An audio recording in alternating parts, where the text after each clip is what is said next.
I guess, made you drop your pants and raise your shirt. Is that right? Yeah, it hurt so hard to hurt his arm and pull a gun on me, and I was scared.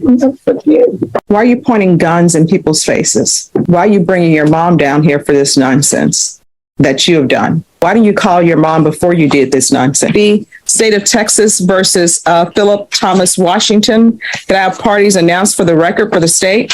Marcus Sanders. For the defense? Yes, And are you Mr. Washington? ma'am. All right, in each of the cause numbers, you entered a plea of guilty. And cause number 2022 CR 3498B, you entered a plea of guilty to count 1. State waived count 2 in the repeater paragraph without objection. And 2022 CR 3873B, you pled guilty and the state waived the repeater count without objection. In each cause, I found that there was sufficient evidence to find you guilty, and the court found you guilty. According to the plea bargain agreement, there's no application. Each case is to run concurrent. There are several cases that are being taken in consideration, and the state is asking that your sentence be set at a cap of 22 years. Have both parties had a chance to review the PSI report? Yes, Judge. Yeah. Any objections to the PSI report? None from the state. No. State, do you have any witnesses? Yes, Judge. How many witnesses do you have? 1. All right, if you can call your witness. State calls Cynthia Martis.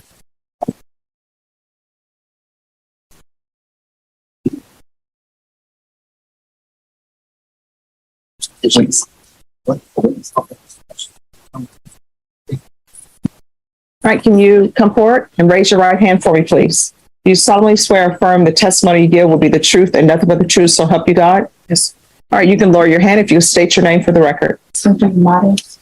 All right, state. Thank you. Cynthia, are you aware why we're here today? Yes, sir. Are you one of the victims in cause number 2022 CR 3498B? Yes. And the judge is familiar with the facts of the case. I just want to go over a few details that may not have been in the report. What were you doing?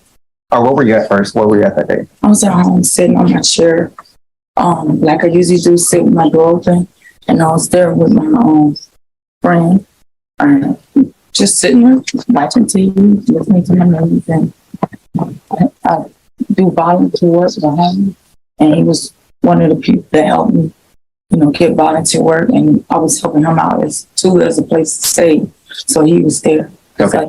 So let me ask you another question. How long had you been in that apartment? About a week and a half. Okay. You said you were sitting there with the door open? Mm-hmm. Okay. And the person that was with you, was that Kenneth? Yes. Okay.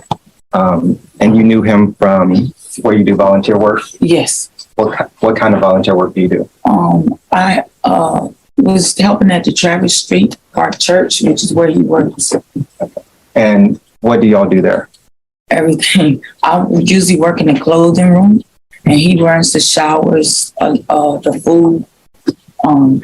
He tells everybody where to go. Okay. You do this, you do that, you do that. And so on that day, the co-defendant came up to you, right? The female? Yes, and I thought I knew her, but because I know a lot of people, but I help out. I feed people too on the side. So you don't remember all their faces. Some people just need a shower. Some and hey, go ahead, take a shower. Okay. And so that's why you let her use your phone? She didn't use my phone. Oh, whose phone did she use? She didn't have a phone. She made an excuse that she had left her phone in her car, and she looked like she was stressed out. So she left my house, and she said, "Oh, I left my phone in the car." So she goes down. She comes back with a guy. I don't know who she is. The guy that helped me, with the volunteer work in, knew them. I have never seen these people before. Did they enter into your apartment? Yeah, because my door was open. They came and they said, "Do you remember me?" And I thought I did, but I really didn't. She said, "Come on." And let me know. Who was it that had the gun? This guy. Had you ever had a gun pointed at you before? Never in my life. When he pointed at the gun at you, what did he take from you? He took my purse. It was rent time. So I had just been to the bank and, so I had my rent's $800, had enough money to pay my rent. And then all the bills are coming up. It's like, beginning first of the month, all that stuff. So he took everything I grabbed. I went to call the police. He said, give me that. Everything I pulled out, give me that. And I was scared because there's a gun in my face. The report mentioned that he, I guess, made you drop your pants and raise your shirt. Is that right? Yeah. And then afterwards, you said they took your phone. Did you end up finding pictures that were taken from your phone? Yes. Was the defendant in those pictures? Yes. And how has this offense affected you? Like, how are you dealing with it? I still have my door open because I think as long as I pay my rent, I have that right. But it just reminds me that somebody could just walk in and take your life, blow your head off, and not think about it. And you've done nothing. What did I deserve to have somebody come and take my money that I work for? I work 2 jobs. I do home health care. And I don't know why I was targeted. I worked so hard to help people, to have these strangers walk into my life and pull a gun on me. And I was scared. I never forget. Because he could have just killed me. You know, some people might rob you and say, okay, I got everything to go, but I couldn't take a chance. My friend, he said, he wouldn't empty his pockets. He said, you know, screw you, excuse my language. But I was scared. I never had this happen to me before in my life. Why? And it's a memory I'll never forget because it could have been. I could not be here today had he chose to pull that gun. Why? Your Honor, we'll pass a witness. No questions. All right, thank you. Defense, do you have any witnesses? I have one, Judge. Yes, have them come forward. Cheryl Washington. Cheryl Washington. Can you come forward, please?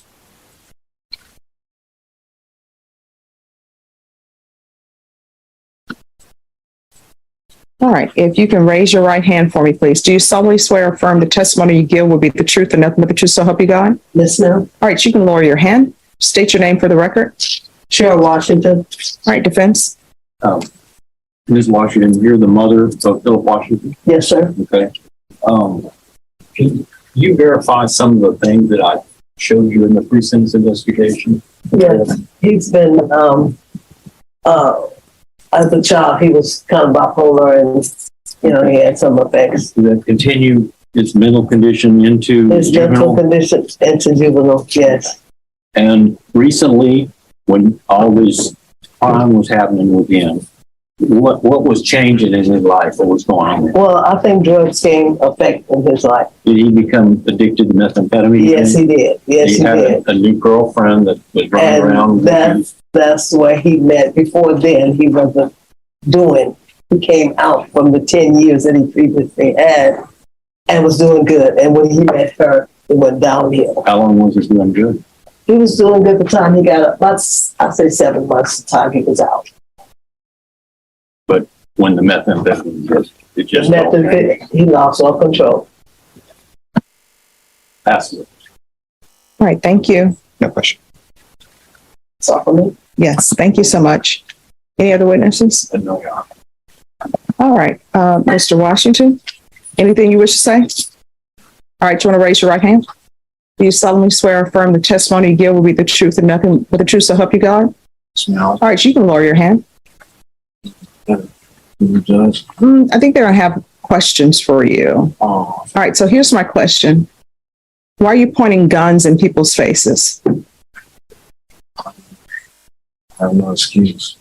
Why didn't you get a job? I didn't have a job with Toyota.